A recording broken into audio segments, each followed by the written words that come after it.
Raghupathi character இப்போ மக்கள்கிட்ட ஒரு பயங்கர ஒரு இடம் பிடிச்சிருக்குன்னே சொல்லியிருக்கலாம். அந்த ரெசார்ட் அந்த வெப் சீரிஸில் வந்துட்டு அவங்க கூட வந்து தலைவாசல் விஜய் சார் நெடுமாறன்ற கேரக்டர் நடிச்சிருக்காங்க. அதுக்கப்புறம் கஞ்சா கருப்பு அவங்க இவங்களுடைய காம்போ உங்களுக்கு எப்படி பிடிச்சிருந்து? எந்த அளவுக்கு உங்களுக்கு கனெக்ட் ஆயிடுச்சு அவங்களாம்? எனக்கு வந்து மொத்த ரிசார்ட்டில் எனக்கு ரொம்ப பிடிச்ச கேரக்டர் யார் அப்படின்னா நெடுமாறன். இல்லை எல்லாரும் பார்க்குறது நெடுமாறனை வந்து எப்படி பார்க்குறாங்கன்னா அவர் ரொம்ப ஸ்ட்ரிக்ட்டு, அவர் பின்னாடி ஏதோ ஒரு கிரே ஷேட் இருக்குது அவருக்கு அப்படின்னு. நான் நெடுமாறனை எப்படி பார்க்குறேன்னா நெடுமாறன் வந்து ஒரு வெள்ளிக்கிழமை வெளியான அந்த 4 எபிசோடில் வந்து எனக்கு உடல்நிலை சரியில்லாமல் போய் மாரடைப்பு வரத்தினுடைய தொடக்கம் வந்து நேற்று தான் ஒளிபரப்பாச்சேன். அதுக்கு நிறைய ரசிகர்கள் வந்து எனக்கு கருத்து மெசேஜ் அனுப்பிச்சிருக்காங்க. ஐயோ அப்படிலாம் போயிடாதீங்க, நீங்கள் போகக்கூடாது, உடம்பு பார்த்துக்கோங்க, சிகரெட் குடிக்காதீங்க. சில வருடங்களுக்கு முன்னாடி அஜித் குமார் நடிகர் வந்து தன்னுடைய ரசிகர் மன்றங்களெல்லாம் கலைத்தார் அப்படின்னு சொல்லுவாங்க. இந்த கலை வந்து உங்களுக்கு கொடுக்கறதுல வந்து மிகப்பெரிய விஷயம் பணம் புகழ் அப்படிங்கிறத தாண்டி உங்களுக்கு ரசிகர்கள் கொடுக்குறதில்ல. அந்த ரசிகர்களை நீங்கள் வந்து அவர்களை வந்து நீங்கள் உங்களுக்காக மட்டும் பயன்படுத்திக்கிறது தவறுன்னு நினைக்கிறேன். முடிந்தாலும் அவரை நல்வழிப்படுத்தணும். அப்படி படுத்த முடியலன்னா அந்த அந்த அந்த அந்த ரசிகர்கள்ன்ற ஒரு ஒரு ஒரு குழுவை வந்து நீங்கள் கலைச்சணும். அந்த வகையில் எனக்கு அஜித்குமாரோடைய அந்த முன்னெடுப்பு வந்து எனக்கு ரொம்ப பிடிச்சிருக்கு. ரகுபதி சார் வந்துட்டு உடம்பு சரியில்லாதான் ஹார்ட் அட்டாக்ல இருக்காங்க. அடுத்து வர எபிசோடில் வந்துட்டு அவர் கண்டினியூ ஆவாரா, உடல் நலம் பெற்று வருவாரா, இல்லை என்ன மாதிரி ஒரே ட்விஸ்ட்டு மேலே ட்விஸ்ட்டாக இருக்கே சார்? ஆர்வமாக இருக்குது, நீங்கள் தான் சொல்லணும். ஹார்ட் அட்டாக் வந்துச்சுன்னா குழைப்பற மாட்டேன். சினிபஸ் நேயர்களுக்கு அன்பு வணக்கம். இன்னைக்கு நம்மளோட சிறப்பு நேர்காணலுக்கு வந்திருக்காங்க பிரபல ஆக்டரும் ரைட்டருமான தமிழ் நாடக கலையின் மிகுந்த ஆர்வமுக்கிய ஆய்வாளருமான திரு இளங்கோ குமணன் சார் அவர்களை வரவேற்போம். வணக்கம் சார். வணக்கம். நல்லா இருக்கீங்களா? நல்லா சார். முதல் வந்துட்டு உங்கள் கலைப்பயணம் வந்து ரேடியோவில் ஆல் இண்டியா ரேடியோவில் தான் ஆரம்பிச்சிருக்குன்னு நாங்கள் கேள்விப்பட்டோம். அதாவது பாப்பா மலர் என்ற ஒரு ஷோ மூலிமா தான் உங்களுடைய கேரியரையே ஸ்டார்ட் பண்ணிங்க. அந்த ஒரு எக்ஸ்பீரியன்ஸை எங்களுடைய ஷேர் பண்ணிக்கிறீங்களா? வானொலியில் பாப்பா மலர்னு ஒரு நிகழ்ச்சி எப்பவுமே உண்டு. 5 வயது குழந்தையிலேருந்து கலந்துப்பாங்க. இப்போ வானொலி அண்ணான்னு ஒருத்தர் இருப்பார். வானொலி அண்ணாங்கிறது அந்த நிகழ்ச்சியை நடத்துகின்றவருடைய ஒரு பெயர். அப்போ நான் முதல்ல கலந்துக்கிட்ட போது நல்ல தம்பின்னு ஒரு ஐயா இருந்தாங்க. அப்புறம் அவங்க பின்னாளில் வந்து தொலைக்காட்சியினுடைய இயக்குனராக இருந்து ஓய்வு பெற்றாங்க. அந்த வானொலி அண்ணாவாக இருக்கிறவங்க எதிர்க்கு ஒரு குழந்தைய வச்சுக்கிட்டு, பாப்பா உன் பேர் என்ன அப்படின்னு கேட்பாங்க. பேர் சொல்லுவோம். உனக்கு என்ன தெரியும், கதை சொல்ல தெரியுமா, பாட்டு பாட தெரியுமான்னு நம்ம எதோ சொல்லுவோம். கதை சொல்ல தெரியும், ஒரு கதை சொல்லு, ஒரு காக்கா இருந்துச்சான் அப்படின்னு ஒரு கதையை சொல்லுவோம். இதான் நமக்கு தெரிஞ்ச அந்த வயசில் அது அந்த என்ன இருக்கோ அந்த மழலைக்கு என்ன அழகோ அதுதான் அந்த நிகழ்ச்சியினோட அழகும் அதுதான். அந்த மாதிரி ஒரு நிகழ்ச்சியில் நான் வந்து வானொலிக்குள்ளே நுழைஞ்சிருக்கேன், சென்னை வானொலிக்குள்ளே.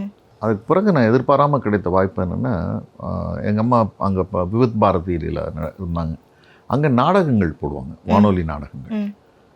15 நிமிடம், அரை மணி நேரம். அப்போ அந்த வானொலிக்கு நீங்கள் இப்போ ஏதோ ஒரு கதை எழுதுறீங்கன்னு வைங்களேன். அந்த கதையில் வந்து ஒரு 10 வயது சிறுவன் இருந்தான் அப்படின்னு அவங்க எழுதிடுவாங்கன்னு. அப்போ அது மாதிரி குழந்தைங்க கிடைக்கிறது கஷ்டம் நடிக்கிறதுக்கு. அப்போ அவங்க வந்து அங்கே ஸ்டாஃப்ஸு உங்கள் வீட்டில் இருந்தால் உங்கள் வீட்டில் இருக்காங்களா பசங்க யாராவது கூட்டிகிட்டு வாங்க அப்படின்னு சொல்லும்போது ஒரு தேவைக்காக எங்கள் அம்மா வந்து என்னை கூட்டிகிட்டு போனாங்க. அப்போ வந்து என் பேர்லேயே செக் கொடுத்தாங்க.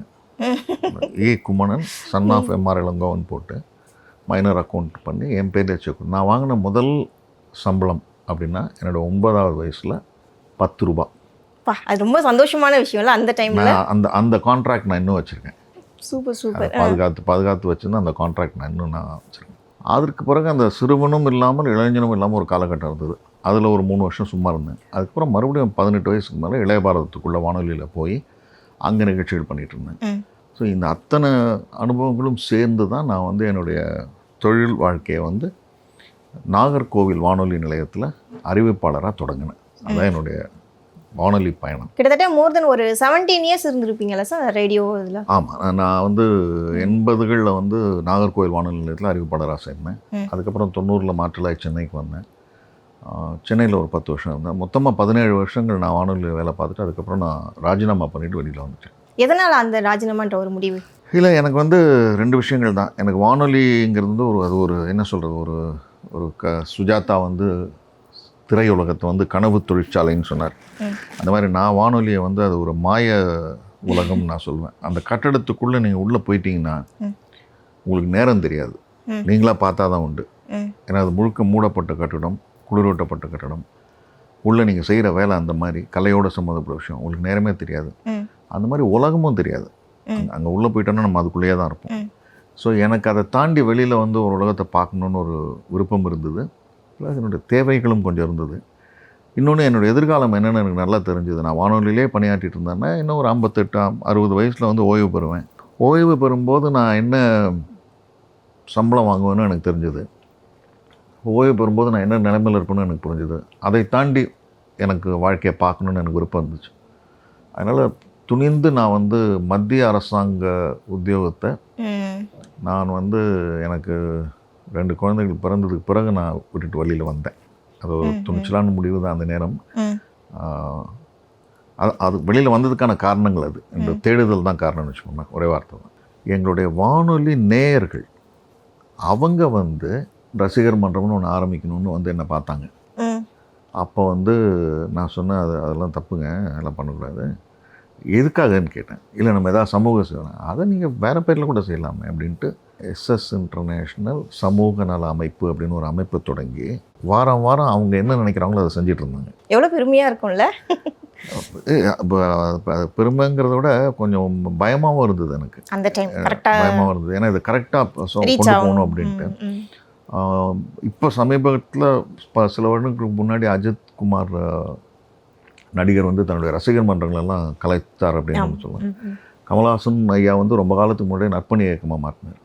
ஸோ இந்த கலை வந்து உங்களுக்கு கொடுக்கறதுல வந்து மிகப்பெரிய விஷயம் பணம் புகழ் அப்படிங்கிறத தாண்டி உங்களுக்கு ரசிகர்களை கொடுக்குறதில்ல. நான் என்ன நினைக்கிறேன், அந்த ரசிகர்களை நீங்கள் வந்து முடிந்தால் நீங்கள் சொல்கிறத கேட்கக்கூடிய ரசிகர்களாக இருக்கும் பட்சத்தில் அவர்களை வந்து நீங்கள் உங்களுக்காக மட்டும் பயன்படுத்திக்கிறது தவறுன்னு நான் நினைக்கிறேன். முடிந்தால் அவங்களை நல்வழிப்படுத்தணும். அப்படி படுத்த முடியலன்னா அந்த அந்த அந்த அந்த ரசிகர்கள்ன்ற ஒரு ஒரு ஒரு குழுவை வந்து நீங்கள் கலைச்சிடணும். அது அந்த வகையில் எனக்கு அஜித்குமாரோடைய அந்த முன்னெடுப்பு வந்து எனக்கு ரொம்ப பிடிச்சிருந்தது. நான் ஆரம்ப கட்டத்துலேயே நான் அதை செய்ய விரும்பினேன், செஞ்சேன் அதை. ஸோ சும்மா நீங்கள் பாராட்டுங்க, அது வேறு. நீங்கள் நான் என்னோடய நிகழ்ச்சி உங்களுக்கு பிடிச்சிருக்குன்னா என்னை பாராட்டுங்க, அவ்வளோதான். அதுக்காக என்ன ரசிக்காதீங்க, என் நிகழ்ச்சியை மட்டும்தான் ரசிக்கணும்.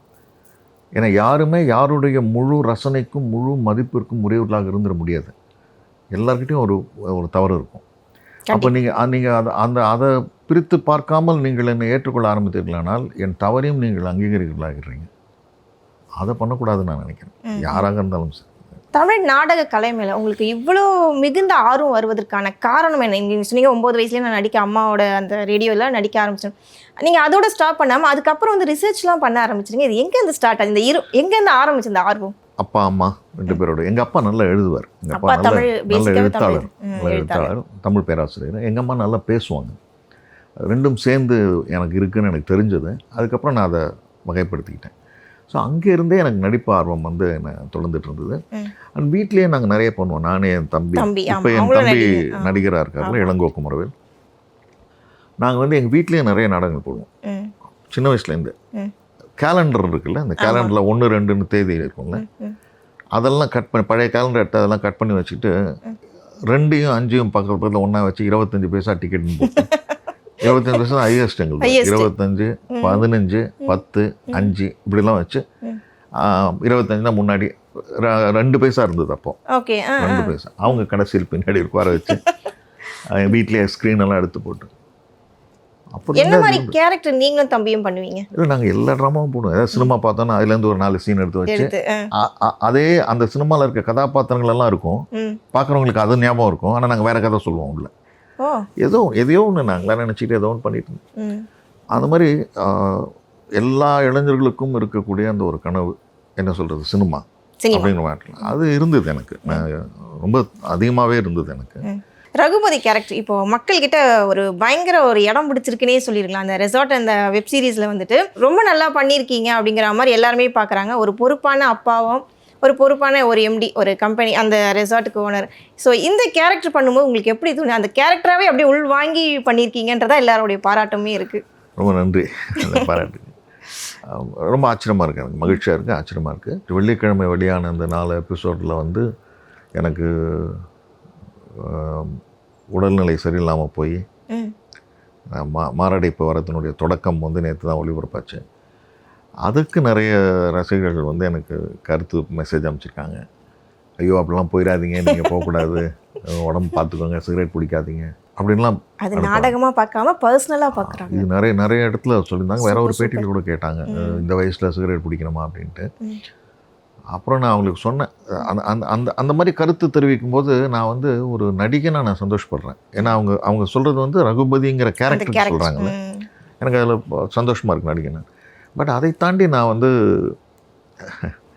சொல்லலாமான்னு தெரியல, பட் ஆனால் சொல்கிறேன். ஏன்னா என் வயதுக்கு நான் அதை சொல்லலாம். அவ்வளோ தூரம் ஒரு சினிமாக்குள்ளே போகாதீங்க, அடிக்ட் ஆகாதீங்கன்னு சொல்லி போகக்கூடாது. அப்புறம் நான் அதுக்கு அவங்க கேட்டாங்கன்றதுக்காக சொன்னேன். சரிங்க, அவங்க ரகுபதிங்கிற கேரக்டர் சிகரெட் பிடிக்கிறாரு, வயசானவர்களுக்காக அவங்க சொல்கிறாங்க. அது அந்த தொடரோடு அவங்க வந்து இணைந்துட்டாங்க அப்படிங்கிற விஷயம் அது. அதில் சந்தோஷம். பட் ஒருவேளை அதை நடிச்சிட்டு இருக்கிற இளங்கோ குமரன் அதை பண்ணுறதா அவங்க நினச்சிட்டாங்கன்னா அவங்களுக்காக சொல்கிறேன், எனக்கு அந்த 2 பழக்கமே கிடையாது. எனக்கு 2 பழக்கமே கிடையாது. இன்னொன்று, நீங்கள் பார்க்குறதெல்லாம் பொய்ங்க. நீங்கள் பார்க்குறது அத்தனையும் பொய். சினிமாங்கிற கலைங்கிற ஊடகத்தினுடைய மிக நுணுக்கமான ஒரு விஷயம் என்னன்னு கேட்டிங்கன்னா, நீங்கள் எதெல்லாம் பார்க்கின்றீர்களோ அதெல்லாம் பொய். அந்த பொய்யை மெய் மாதிரி நிகழ்த்துவது தான் கலை இல்லையா? ஸோ அதை நீங்கள் கொடுக்குற பாராட்டுங்கிறது அந்த கலைஞர்களுக்கு அவங்க அதுக்கு உரித்தானவர்கள்ன்றது எதனாலன்னு கேட்டிங்கன்னா, ஒரு பொய்யை மெய்யாக காண்பிப்பதனால், மெய்யாக உங்களை நம்ப செய்வதனால், உங்களை உணரச் செய்வதனால். அது அவர்களுடைய திறமை. நீங்கள் அதை உண்மைன்னு நம்பி ரசிக்கிறீங்க பாருங்கள், ரசித்து எங்களை பாராட்டுறீங்க பாருங்கள், எங்களை அங்கீகரிங்க பாருங்கள், அது உங்களுடைய ரசனை. பாராட்ட மட்டுமா சார் செய்கிறாங்க? நெகட்டிவ் ரோல் வந்தால் அதை வேற மாதிரில ப்ரொஜெக்ட் பண்ண அது வேண்டாம். அது ரசிக்கிறதோட நிறுத்திங்க. அதான் அவங்க கூட வந்து தலைவாசல் விஜய் சார் நெடுமாறன் என்ற கேரக்டர் நடிச்சிருக்காங்க. அதுக்கப்புறம் கஞ்சா கருப்பு அவங்க, இவங்களுடைய காம்போ உங்களுக்கு எப்படி பிடிச்சிருந்து? எந்த அளவுக்கு உங்களுக்கு கனெக்ட் ஆயிடுச்சு அவங்களாம்? நான் ஏற்கனவே சொல்லியிருக்கேன், எனக்கு வந்து மொத்த ரிசார்ட்டில் எனக்கு ரொம்ப பிடிச்ச கேரக்டர் யார் அப்படின்னா நெடுமாறன். ரொம்ப ஸ்ட்ரிக்ட் ஆஃபீஸ் நெடுமாறன். இல்லை, எல்லாரும் பார்க்குறது நெடுமாறனை வந்து எப்படி பார்க்குறாங்கன்னா, அவர் ரொம்ப ஸ்ட்ரிக்ட்டு, அண்ட் வந்து அவர் சீக்கா மேட்டரில் ஏதோ பண்ணியிருக்காரு, அவர் பின்னாடி ஏதோ ஒரு ஒரு கிரே ஷேட் இருக்குது அவருக்கு அப்படின்ட்டு. நான் நெடுமாறன் எப்படி பார்க்குறேன்னா, நெடுமாறன் வந்து ஏன் நெடுமாறன் எனக்கு ரொம்ப பிடிக்கும் அப்படின்னா, அவர் ஒரு அஃபெக்ஷனட் ஃபாதர். தன் குழந்தைங்க மேலே வந்து அவர் பெரிய அன்பு வச்சுருக்கக்கூடிய ஒரு தகப்பன். சிங்கிள் பேரண்ட், மனைவி இல்லாமல் அந்த குழந்தைங்களை அவர் வளர்த்துருக்காரு. தன் குழந்தைங்க மேலே பெரிய எதிர்பார்ப்பு வச்சுட்ருக்குறவர். அந்த எதிர்பார்ப்பை அந்த மூத்த பெண் வந்து உடைச்சிட்டதுனால அவருக்கு மூத்த பெண் மேலே கோவம். நான் எப்பயுமே அந்த ஒரு தகப்பனை நெடுமாறனை பார்த்து நான் ஆச்சரியப்பட்டுக்கிட்டே இருப்பேன். முன்னாடியே எனக்கு தெரியாது. ஆனால் இப்போ திருமணத்துக்கு பிறகு அந்த ஒரு காட்சியில் அவர் தன் மாப்பிள்ளையை கூப்பிட்டு மிரட்டுவார், என் பொண்ணு கண்ணில் ஒரு சொட்டு தண்ணி கூட வரக்கூடாது அப்படின்னு. இப்போ நான் இதுதான் யூகித்தேன். ஸோ நெடுமாறன் அப்படிப்பட்ட தகப்பன் அப்படின்னு. அதனால் கேரக்டர் வைஸ் எனக்கு அந்த நெடுமாறனை ரொம்ப பிடிக்கும். அந்த இப்போ தகப்பனாக வந்து எனக்கு அவரை ரொம்ப பிடிச்சிருந்தது. தனியாக தலைவாசல் விஜய் அப்படிங்கிற நடிகரை பற்றி சொல்லணுன்னா, எனக்கு வந்து அவரை ஒரு 40 வருஷத்துக்கு முன்னாடி நான் என் நண்பனோட சீரியலில் அவர் ஆக்ட் பண்ணார். அப்போ அவரை தெரியும் எனக்கு. அதுக்கப்புறம் இப்போ தான் மீட் பண்ணுறேன். நடுவில் ஒரு தடவை ஒரு குமரவேல் பார்க்க வந்திருந்தார் எங்கள் வீட்டு மாடியில், அப்போ ஒரு தடவை பார்த்துருக்கேன். அதுக்கப்புறம் இப்போ தான் பழகிறேன். ஆக்சுவலாக எனக்கு சொல்லப்பட்ட விஷயம் என்னென்னா, தலைவாசல் விஜய்ங்கிறவர் ஒரிஜினலாகவுமே அப்படி தான் ஸ்ட்ரிக்ட்டு, ரொம்ப ரொம்ப பர்ஃபெக்ஷனிஸ்ட். அவர் எல்லாம் கரெக்டாக இருக்கணும் அப்படின்னு நினைக்கக்கூடியவர். பர்சனலாகவும் அவர் அப்படி தான் நண்பர்கள் சொன்னாங்க, 2 பேருக்கும் தெரிஞ்ச நண்பர்கள்லாம். பட் எங்கள் ஷூட்டில் வந்து அவர் ரொம்ப நல்லா இருப்பார். எங்கள் காம்பினேஷன் நாங்கள் முடிக்கும்போது வந்து ரொம்ப ஈஸியாக இருக்குவார் அந்த செட்டையே வந்து. ஏன்னா அவ்வளோ சீனியர் அவர் கொஞ்சம் டஃப்பாக இருந்துட்டாருன்னா எல்லாருக்குமே அது கஷ்டமாக. ஆனால் அப்படி யாருமே அப்படி நினைக்கக்கூடாதுன்னு அப்படி ஈஸாக்குவார் அது அழகாக. எந்த சீன் முடிஞ்சாலும் ஒரு ஜோக் அடித்து அதை பண்ணி நல்ல விஷயம். நல்ல ரொம்ப பெரிய நடிகர். 350 படம் நடிச்சிருக்காரு. நான் தான் எங்கே ஒரு பேட்டியில் சொன்னேன், அவர்கிட்டையுமே சொன்னேன், சார் நான் ஏதோ நடிக்கிறேன்னு சொல்லிட்டு இருக்காங்க எல்லாரும், நல்லா பண்ணுறேன் அப்படின்னு ரகுபதின்ட்டு, அது காரணம் நீங்கள் தான் அப்படின்னு. ஏன் அப்படின்னாரு. சார் நீங்கள் இவ்வளோ பிரமாதமாக நடிச்சிட்டு இருக்கும்போது உங்கள் முன்னாடி யார் நின்னாலுமே நடிப்பு வரும் சார், நடிக்கவே தெரியாதவங்கன்னா கூட வரும், இது கொஞ்சம் தெரிஞ்சவங்க இன்னும் நல்லா பண்ண முடியுதில்ல அப்படின்னு. நோடும் சச் அ பிக் வேர்ட்ஸ் அப்படின்னாரு. பட் அருமையான மனிதர்.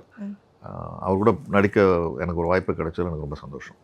அதே மாதிரி அந்த ரெசார்ட் அந்த டீம்லேயே வந்துட்டு பார்த்தீங்கன்னா மோஸ்ட் யங்கஸ்ட் பர்சன் பார்த்தீங்கன்னா 65 இயர்ஸில் நீங்கள் தான் இருக்கீங்க. மற்றவங்களாம் பார்த்தீங்கன்னா 30 கீழே தான் இருக்காங்க. ரொம்ப ஓல்டாக இருக்காங்க மற்றவங்கலாம். ஆமாம், நீங்கள் தான் யங்கஸ்ட் பர்சனாக இருக்கீங்க 35ல். உங்களால் எப்படி அவங்க கூட கனெக்ட் ஆகி ஒர்க் பண்ண முடியும்? ஏன்னா இப்போ இருக்க ஜென்ரேஷன் வேற மாதிரி இருப்பாங்க. உங்களுக்கு தெரியும் நீங்கள் இந்த அனுபவத்தில் அவங்களுடைய இப்போ இருக்க ஜென்ரேஷன் வந்து வேற மாதிரி இருப்பாங்க. அவங்க பண்ணுற விஷயங்கள் எல்லாமே அது எப்படி உங்களுக்கு கரெக்டாக கனெக்ட் ஆச்சு? ஏன் கனெக்ட் ஆச்சு, நான் ரொம்ப ஏன் ஈஸியாக இருக்க முடியுதுன்னு கேட்டிங்கன்னா, நான் முதல்ல ஒர்க் பண்ண சினிமாவே அதிகபட்ச வயது உள்ளவர்கள் வந்து அங்கே வந்து 30-32 வயசு தான். என்னுடைய சிவகுமாரின் சம்பவம் நான் ஆக்ட் பண்ண போகிறேன். அதில் வந்து டைரக்டரில் ஆரம்பித்து ஹீரோவில் ஆரம்பித்து கடைசியில் இருந்தவங்களுக்கு பார்த்திங்கன்னா 20 வயசு தான். அப்படி ஒரு யூனிட்டில் தான் நான் முதல்ல ஒர்க் பண்ணேன். அந்த யூனிட்டில் நான் ஆதி ப்ரொடியூசர், டைரக்டர், ஹீரோ, ரைட்டர், அவரே என்னை அங்கிள்னு கூப்பிட்டதுனால அந்த மொத்த யூனிட்டுமே நான் அங்கிள்னு கூப்பிட்டுச்சேன். அந்த ப்ரொடக்ஷன் சைடில் இருந்தவங்க, டெக்னீஷியன் சைட்லலாம் அங்கிள்னு கூப்பிட்டாங்க. மற்றவங்கலாம் வந்து என்னை தாத்தான்னு கூப்பிட்டாங்க. அந்த கேரக்டராகவே என்னை அப்படி பார்த்துக்கிட்டாங்க. ரொம்ப சரியாக சொல்லணும்னா, ஏன்னா ஆதி என்னை இந்த இடத்துல வச்சு பார்க்கும்போது மற்றவர்களும் அதுக்கே பழக்கப்பட்டுட்டாங்க. அந்த படம் முழுக்க என்னை இப்படி வச்சு பார்த்துட்டு இருந்தாங்க. முழுக்க இளைய தலைமுறை. ரொம்ப சந்தோஷமாக இருந்தது. இந்த ஒரு பொது கணிப்புன்னு ஒன்று இருக்குல்ல, சினிமாக்காரர்கள் இப்படி தான் இருப்பாங்க, அவன் சினிமாக்காரன் தானே, அவன் அப்படி தான் இருப்பான் அப்படின்லாம் இருக்குல்ல, அதெல்லாம் எப்படி கணிச்சிட முடியுதுன்னு எனக்கு தெரியல. ஆனால் அதெல்லாம் உண்மை இல்லை. நீங்கள் உள்ளே வந்து பார்த்தா தான் தெரியும். நான் முதல் படம் வேலை பார்த்தபோது ஒரு 18-19 நாள் வேலை பார்த்தேன். முழுக்க இளைஞர்கள் கூட்டம். ஒரே ஒரு கெட்ட வார்த்தை கூட நான் கேட்கல. என் காதில் விழலை. Very good. நான் ஷூட் போன நாள்லாம் அவ்வளோ நேரம்லாம் ஒருத்தரால் நடிக்க முடியாது. ஒருத்தரில் ஒரு 100 பேரால். ஐயோ அங்கிள் உட்காந்துருக்காரு, தாத்தா உட்காந்துருக்காரு, வயசானவர், அவர் முன்னாடி நம்ம இப்படி பேச முடியாது. அந்த படத்தினுடைய கேமராமேன் கோவப்பட்டு அதிகபட்சம் உபயோகித்த ஒரு வார்த்தை, கடுமையான வார்த்தை, இடியட். அதுதான் நான் என் காதில் கேட்டிருக்கேன். அவருடைய யூனிட்டை சேர்ந்தவங்களுக்கு அந்த ஒரு வார்த்தையை தவிர வேறு எந்த வார்த்தையும் நான் கேட்டதில்லை. எந்த கடும் சொல்லும் நான் கேட்டதில்லை. ஆதி அவ்வளோ அழகாக ஹேண்டில் பண்ணுவார் எல்லாரையும். இன்னொன்று, யாரோ ஒருத்தர் அந்த ஊரை சேர்ந்த ஒருத்தர் கூப்பிட்டு கூப்பிடுறாரு சிவகுமாரன் சம்பவத்தில். அவர் நடிகர் இல்லை, அந்த ஊரை சேர்ந்தவர். அவருக்கு நடிக்க வரல. பல டேக் எடுக்கிறாங்க, டைம் ஆகுது. அப்போ எல்லாருமே ஒரு முடிவு பண்ணுறாங்க, வேறு யாராவது பேச வச்சிடலாமே அப்படின்ட்டு. ஆதி அதுக்கு ஒத்துக்கல. நம்ம தானே கூப்பிட்டு சொன்னோம், அப்போ நம்ம தான் சொல்லிக் கொடுக்கணும், இல்லாட்டி அவர் வருத்தப்படுவார், வேண்டாம் அப்படின்னு கடைசி அவர் நடிக்க வச்சார். அவருக்கு என்ன ஆதிக்கு தேவைப்பட்டதோ அதை அவர் வாங்கினார். எனக்கு ரொம்ப ஆச்சரியமாக இருந்தது. இப்போ வேறு யாராக இருந்தாலும் நகர்த்திட்டு அவரையே கூப்பிட்டு ஐயா மன்னிச்சிருங்க எங்களுக்கு நேரமாகுதுன்னு கூட சொல்லலாம், சாரிங்கன்னு அவர் கை கொடுத்துட்டு உட்கார வச்சுட்டு கூட பண்ணலாம். அவர் வந்துட்டார், அவர் நடிக்க போகிறேன்னு சொல்லியிருப்பார். அவங்க வீட்டில் எல்லாம் காத்துட்ருப்பாங்க, ஊர்லெல்லாம் பார்க்குறாங்க, ஊர்க்காரரு. எனக்கு ரொம்ப பிடிச்சிருந்தது. ஸோ வயதே அங்கே இல்லை. அதே மாதிரி இந்த யூனிட் ஒரு சத்தம் கிடையாது. எங்கள் டைரக்டர் வந்து பம்பரம் மாதிரி வேலை பார்ப்பார். பிரவீன் பெனட் இருக்கார்ல, பம்பரம் சொல்கிற மாதிரி தான். எப்படி அந்த எனர்ஜி தெரியல. அது ஏஜ் மட்டும் அது காரணம் இல்லை, அதை தாண்டி உள்ள ஏதோ அவருக்கு ஒரு சக்தி இருக்குது. எங்கள் கேமராமேன் நரேஷ் யூனிட்டே அப்படி இருக்கும். அவ்வளோ சந்தோஷமாக இருக்கும், அவ்வளோ எனர்ஜெட்டிக்காக வேலை பார்ப்பாங்க. தேவையில்லாத சத்தம், கோபம் எதுவும் கிடையாது. அவங்களுக்கு என்ன வேணுமோ அதை வாங்கிக்கிற வரைக்கும் அதை சொல்லி கொடுத்து வாங்குறதுக்கு அவங்களுக்கு தெரியுது. இப்போ பார்த்தீங்கன்னா நீங்கள் சொன்ன மாதிரி தான், நான் 65 இருக்கேன், 20 ஒரு பையன் ஒர்க் பண்ணிட்டுருக்காரு. 2 பேர்கிட்டையும் அவங்களால வந்து அன்பாக வந்து பேச முடியுது, அன்பாக வந்து வேலை வாங்க முடியுது. அது ஒரு நல்ல விஷயம். எனக்கும் இது ஒரு அனுபவம். ஏன்னா நான் இது வரைக்கும் பண்ணதில் ஒரு மிகப்பெரிய நடிகர், அனுபவம் வாய்ந்த நடிகர் தலைவாசல் விஜயோட நடிக்கிறேன். கஞ்சா கருப்பு அவரோட நடிக்கிறேன். அவர் நம்ம ரொம்ப எளிமையான மனிதர். அவர் ரொம்ப எளிமையான மனிதர். ஓய்வு நேரத்தில் நிறைய பேச முடியுது, நிறைய அனுபவங்களை பகிர்ந்துக்கிறோம். நல்ல விஷயம். சினிமாங்கிறது நீங்கள் வெளியிலேருந்து பார்க்கறது இல்லைங்க. நீங்கள் வெளியிலேருந்து பார்க்குறது, அதை தாண்டி உள்ள பல விஷயங்கள் இருக்குது. சினிமாவில் பல விஷயங்கள் இருக்குது, பல நல்ல விஷயங்கள் இருக்குது, நல்லவர்கள் இருக்காங்க. ஒட்டுமொத்தமாக எதையுமே நீங்கள் வந்து ஒரு முடிவு பண்ணி ஏற்றுக்கொள்ளவும் கூடாது, நிராகரிக்கவும் கூடாது. சார், இப்போ அதே ரெசார்ட் சீரியலில் வந்துட்டு ஹீரோக்கு செகண்ட் சான்ஸ் நீங்கள் கொடுப்பீங்க. ஒரு சின்ன மிஸ்டேக் பண்ணால் அதுக்கு வந்து நீங்கள் வந்து செகண்ட் சான்ஸ் கொடுப்பீங்க. அந்த மாதிரி உங்களுடைய பர்சனல் லைஃப்பில் யாருக்காவது செகண்ட் சான்ஸ் கொடுத்துருக்கீங்களா? நான் என்னுடைய அலுவலகத்தில் என்கிட்ட நிறைய பேர் வேலை பார்க்குறாங்க. அந்த மாதிரி நிகழ்ச்சிகள் நிறைய நடக்கும். அதெல்லாம் சேர்ந்து தான் ஒரு அலுவலகம் நடந்திருக்கு. நான் அங்கேயும் அதை கொடுத்து நான் யாரையுமே வந்து அவ்வளோ சீக்கிரம் விட்டுற மாட்டேன். ஒரு இதுவாக ஏன்னா ஒருத்தர் தவறு பண்ணியிருக்கார், அவரை நம்ம வெளியில் அனுப்பக்கூடிய அளவுக்கான தவறு அவர் பண்ணியிருக்காருன்றது உண்மை. ஆனால் அதுக்கு முன்னாடி ம். அவர் பண்ண பல விஷயங்கள்னால பல நன்மைகள் எங்களோட நிறுவனம் வந்து அடைஞ்சிருக்கும். அதுக்கு அவர் ஒரு காரணமாக இருந்திருப்பார். ம், ம், இந்த ஒரு தவறுக்காக அந்த நல்லதெல்லாம் நான் தூக்கி போட்டுற முடியாது. அதனால் மறுபடியும் கொடுத்து தான் பார்க்கணும். ம். அது வாழ்க்கை நமக்கு கொடுக்குதுங்க. ம். யோசிச்சு பாருங்கள், வாழ்க்கை வந்து எத்தனை தடவை நமக்கு வாய்ப்புகள் கொடுக்குது. எனக்கு கொடுத்துருக்கேன், எத்தனையோ வாய்ப்புகள் எனக்கு கொடுத்துருக்கேன். இப்போ நான் வந்து 20 வந்து சினிமா என்னால் செய்ய முடியல, என் தகப்பனார் மறைந்து போயிட்டார், என் விருப்பம் அதுவாக இருந்தது. ஆமா. 60 கொண்டு வந்து எனக்கு அந்த வாய்ப்பு கொடுத்தது. ஸோ அந்த பிரபஞ்சம், வாழ்க்கை நமக்கு அந்த வாய்ப்புகளை கொடுக்கும்போது அதில் ஒருத்தராக இருக்கிற நாமும் அந்த வாய்ப்புகளை கொடுக்கணும் அடுத்தவங்களுக்கு. எதை நீ தேடிக்கொண்டிருக்கிறாரோ அதே உன்னை தேடிக்கொண்டிருக்கிறது, அந்த மாதிரி. அது மாதிரி தான் எனக்கு அந்த கதாபாத்திரம் ரொம்ப பிடிச்சிருந்ததுல அதுவும் ஒரு காரணம். அந்த ரகுபதி கேரக்டர் வந்து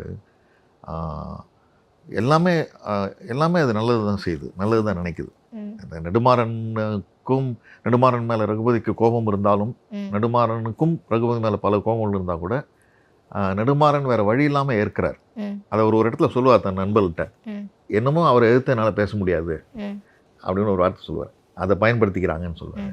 ரகுபதிக்கு நெடுமாறன் மேலே ஒரு பிடித்தம் இருக்குது. நான் பலகால நட்பு அது. ம். அவர் அதுவே சொல்லுவார், இந்த ரிசார்ட் இவ்வளோ பெருசாக வளர்ந்துருக்குன்னா அதுக்கு நீ ஒரு காரணம் காரணம் சொல்லுவாங்க. ஸோ எனக்கு அந்த ரகுபதி கேரக்டர் பிடிச்சது காரணம்னா, பழசு எதையுமே அவர் மறக்கலை. ம், தன் 10 வயசு பையனாக ராஜனை கூட்டிகிட்டு வந்து தன் ரெசார்ட்டில் வேலை செய்த ஒரு அம்மா, அந்த அம்மாவை அவர் மறக்கலை. ம், அந்த ராஜனை மறக்கலை. ராஜனுக்கு அவர் ராஜன் மேலே அவருக்கு ஒரு பரிவு இருக்குது, ஒரு பாசம் இருக்குது.